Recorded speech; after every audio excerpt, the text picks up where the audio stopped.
Hello everyone, today is the second day of IFOAM EU Congress here in Italy, Bari especially.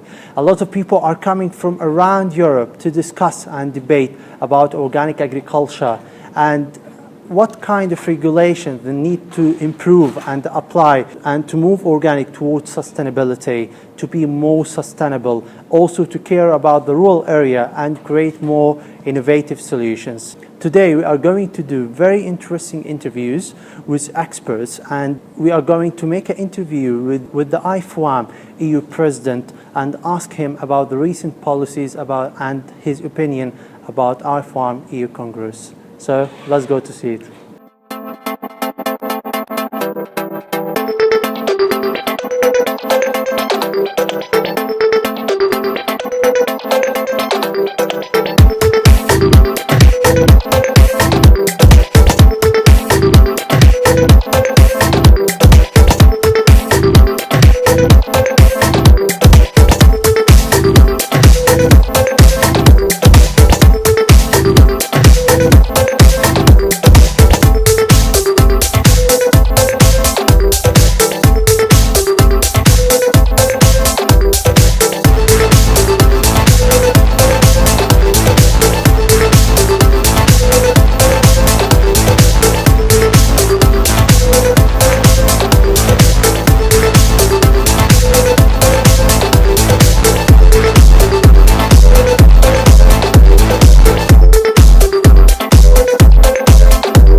Well, my thinking is that if you look to organic farming, it is very often a little bit more labor intensive than conventional farming. So that helps if you would like to create job opportunities. And secondly, it's also in a number of cases much more linked to the local economy.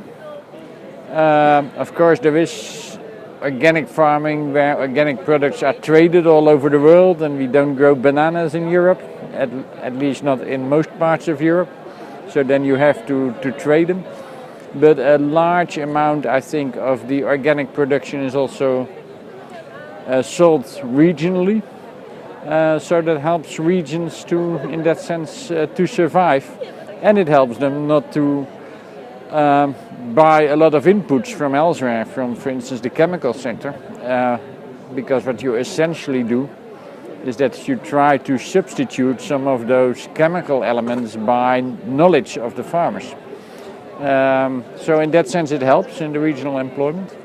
Okay, we want to see an opportunity for sustainable growth in the organic food and farming sector in Europe, because we believe that organic food and farming can help resolve and meet some of the challenges that we see in rural society and in the environment as well, responding, for example, to climate change, animal welfare issues, pesticide contamination and so forth. So IFOAM EU has today concluded a conference which has looked at the opportunities through the current policy frameworks that exist within Europe. In terms, what we would like to see is a proportionate investment in resources through rural development programs, through the Horizon 2020 research framework, that gives the scope for the development of the sector in line with at least with its current penetration in Europe, and at the moment expenditure is far below that. So we want to increase the resources devoted to developing a sustainable organic food and farming system. And from that point of view, rural development programs in member states are particularly important. And we see that some member states are taking up the opportunities in the rural development program. Other member states are really not going far enough at all. On the innovation partnership, which gives a new opportunity for introducing innovation, we have the chance to improve the sustainability of organic farming systems, and that needs the resources matched to it.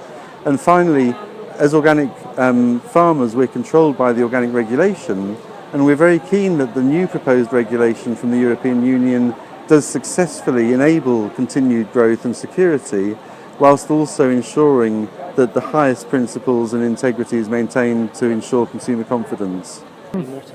What I learn here is that there are a lot of discussions on new regulations in Europe, and there are probably one of the things that is really a debate is that we have developed organic farming as a system, as a process where people take extreme care for the soil and work with natural ingredients, and that's a system approach.